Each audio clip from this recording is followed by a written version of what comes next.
Do you guys remember that lady that does the RTT? Like some type of, I forgot what it stands for. I saw it yesterday. Something like she's the hypnosis lady, and like when you see her commercial, she speaks really calm and slowly, like, "What would your life be like?" She talks like that, and she's like an older woman with like I think her hair is kind of gray if it's not blonde, but she speaks really slow sometimes, and she has like she almost sounds like British, not really British, like English. I don't really know what her accent is, but along the lines of those two. And I just remember when I hear her talk, she reminds me of this man who I call Reptilian Michael because I met him randomly. I guess he was another gang stalker, and it must be that's when I start thinking about it. It must be true about reptilians existing and being real, like being and sometimes taking possession of a vessel. Because one time at night, might I add, I was walking with this man. He was like he would say something like, pardon his vernacular, because he's been all over. His vernacular, the way he spoke, is his accent. It would go from sounding like he was Australian to Southern all of a sudden, and then it was kind of like mixed up, intertwined, and like so it was really weird. And then he spoke slow and hypnotic, just like that woman that says, "What would your life be like?" Like if I say that, some people will know exactly who I'm talking about. And then but Marissa Peer, I think her name is. That's like that sometimes was on that Gaia guys commercial. Oh no, I started to remember when I felt him in my energy one time. But anyways, I was talking about Reptilian Michael because he had given me a book. Like I don't know why he gave me that book, Ericksonian. I found it. I haven't read it in its entirety. I only read like a few pages after all these years, and I probably met him, I think, back in 2017 after I had not too long divorced my ex-husband, and yeah, somewhere around that time frame, like maybe 2017, 2018.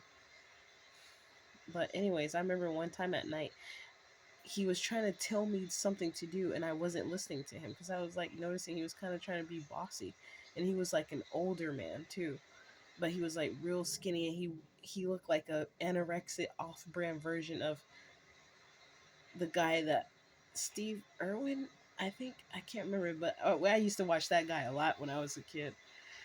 The one that's like breaking me arm, with like the when the alligators do the death roll and stuff, and he goes and captures like he'll. You guys know who I'm talking about. The hunter, crocodile hunter. Yeah, crocodile hunter. And plus, we were living in Florida, so well, like around a lot of alligators and crocodiles. So I guess that's why they showed that show a lot. But especially at night when it was like 9, 8 to 10, 11 o'clock at night.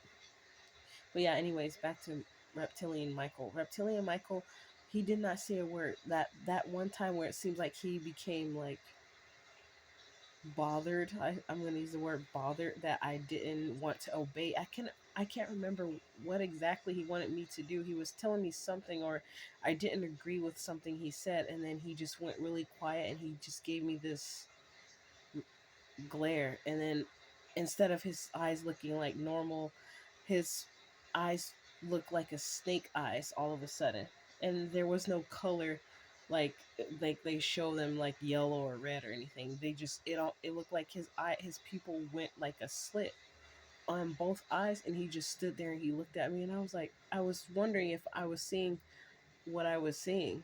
And so that's why I wasn't really afraid. Plus I had seen stuff. I was gonna say the word much worse. The words much worse than that. So it didn't really scare me, but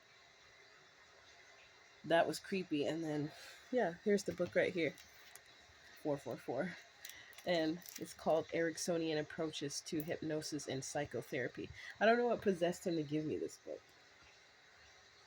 Ericksonian Approaches to Hypnosis and Psychotherapy. I should have read it. Maybe I would have gotten psychotherapy my own. It's a man who passed away. I feel for some reason every time I heard the story about this man, I feel like he was sacrificed. I don't know why. I always got the sense that his death was a supernatural death. It wasn't like just by natural causes. Let me see. Milton H. Erickson, 1901 to 1980. Maybe it wasn't, but anyways, I gotta finish reading it to give you guys my full, because it was just something strange around the story. Like Michael told me about him as if he knew him personally and knew him like his story very well. But anybody could know someone's biography. But yeah, I'll just, and it says edited by Jeffrey K. I don't know how to say that last name. Zeig. I don't want to mess it up. But anyways, I just wanted to share that because I also had an experience where one of the men who scammed me, his father who came to this apartment complex, who lived on the 11th floor with his so-called brother, came to me pretending he didn't know who I was, but then later started telling me a story. He was like, "Aren't you the girl that had the red Audi and my son took the $3,400?" I was like, he knew who I was when he first met me in Denny's around the time when I first moved in here back in 2022, the summer of 2022. Like I moved in July 29th, so I met him sometime in August. And then that's when all these random people were being sent to me, and these guys, now it's starting to make sense. But anyways, he's the guy who was the father of Marcus, which was the guy who hit me in the back of my head and took the 3,400. His dad is the one who came to me telling me he was going to have a dinner with the Obamas and he wanted to take me in October or November of 2022. If that was true, I was like, knowing you, I don't want to know the Obamas then if they associated with somebody like yo behind. And I'm sorry to say that, Mr. and Mrs. Obama, but anybody who be associated with certain type of people, and then I see how they move, and then they inviting them. Either one, they don't know that person how they truly are behind closed doors, or they just like them. That's how I see it. So, um, anyway, so really quickly, if I have time, I'm going to share about. I don't think you can see it, but there used to be like a large mole, and my camera isn't showing it too good. Yeah, right here. It used to be a large mole here, but right here in this spot, this camera is not good enough to show it, but there was like this little slit. It's a little slit that like where a capsule was inserted just slightly under my skin. The man who took my $3,400, he saw it on my chest and he told me, I forgot his last name, Marcus something, but Elaine Higgins knows who he is. So, because they were all the ones who were doing the setup vibes, pretending, posing as Crips, and I was associated with them. And then they were working with Bloods all of a sudden. That's why, I just don't care about people shooting somebody over blue and somebody shooting somebody over red, because when it all came down to it, everybody was working with each other and playing each other at the same time. It was just so stupid and ridiculous. But yeah, anyways, he told me someone was going to try to sell me, and they tagged me, so I was supposed to be trafficked. Back then I didn't even know it. Like, that was in 2016 or yeah, 2016. A lot of stuff went down. Yeah, it was 2016 before I got divorced. But yeah, I was involved in ratchet stuff, and like I don't mind exposing myself. So, but like of course, maybe some stuff I have to take it easy on it, because I will expose myself to the T, baby. You ain't got to worry about it. But anyways, there was something strange that happened, because I tried to cut that. He wanted, the man who saw it in my chest, he wanted to take it out. He was like, "You want me to take that out?" He never took it out. When the money he saw in the envelope is what caught his attention. So that's what he said. Money makes his D hard, and it sure enough it did. He was even willing to hit me in the back of my head. As soon as I woke up, I got knocked out. Okay, that's not funny, but to me, since I survived it, like I had so many head injuries, so I should not even be like. Anyways, but after that happened, I didn't trust him to cut it out of my chest, because it's like a layer of skin was just slightly over the top of it, and it wouldn't, every time I tried to cut it out, it would move. So I said that I was going to try to one day, when I was staying with Richard LaRon Edwards, who goes by Duke from Sacktown, from Sacramento, And these are all people who I list are gang stalkers and people who are doing bad things out there and trying to tear down people who are not, who don't want that part of that lifestyle, or they were involved with these people and saw how things were going and didn't want any association, and then they saw you trying to live a better life and tried to stop and block me. That's why, and people like me, so that's why I exposed those type of people, because they're still out here doing stuff. And that man, he's doing things to women regardless of their nationality. I don't care, he's doing things to women and getting away with it. And I don't even think the police care. Like, I've seen him literally, a Caucasian woman came to his door asking for her property, as well as another melanated woman. And he took the Caucasian, her name was Annie, he took her neck and he just choked her and was moving her all around and threw her and pushed her where she fell down the stairs. And I don't appreciate that. It don't matter what the skin color is. If any person, it doesn't matter. That's why when people are being evil because of a skin color, I'd be like, that's a whole nother level of wickedness. It's like a stupidity. It's a high level of ignorance and wickedness together combined. But yeah. So anyways, that guy, I was at his house and he was gone already.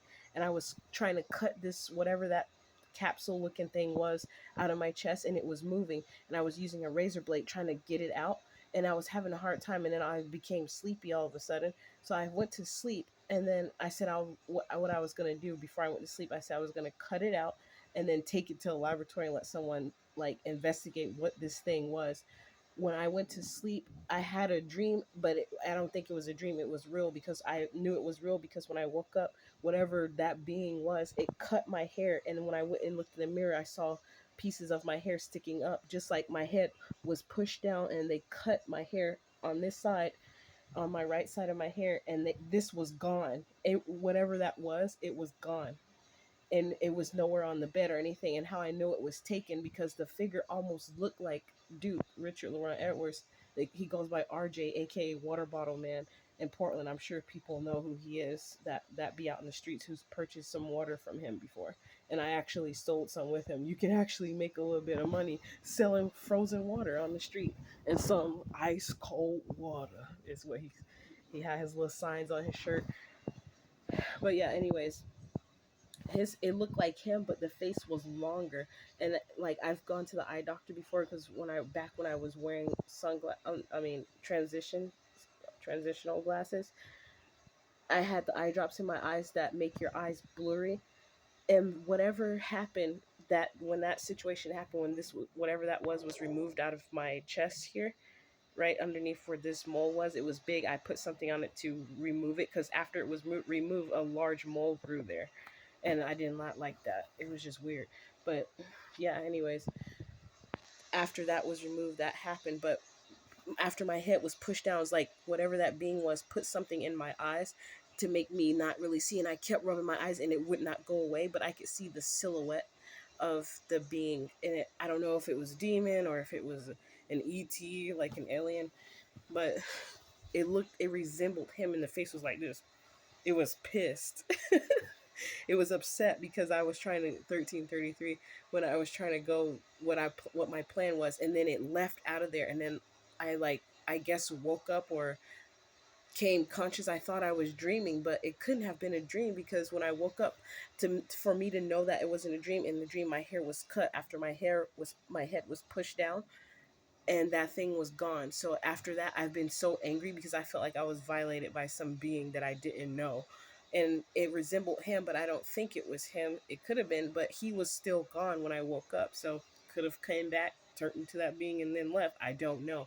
But I'm just basically trying to say, I've met some people, allegedly, that weren't really people, I don't think. And I don't know. But I fought that guy, so I don't think it was him, because I had did some things to him before, and I don't know if that being that came in the room was him that time. But it was all black. It was like completely dark black. That's all I know. And then it had a long kind of rectangular face at the top, and it got more narrow as it went down. It was more slender. 1444. But yeah, that was just strange. And I also wanted to add that I'm just like a simple person. Yeah, I can dress up and get all luxurious and look glamorous and classy, but I'm just a simple woman. Like, a lot of the stuff I've experienced in life, I don't really care too much about trying to impress people all the time.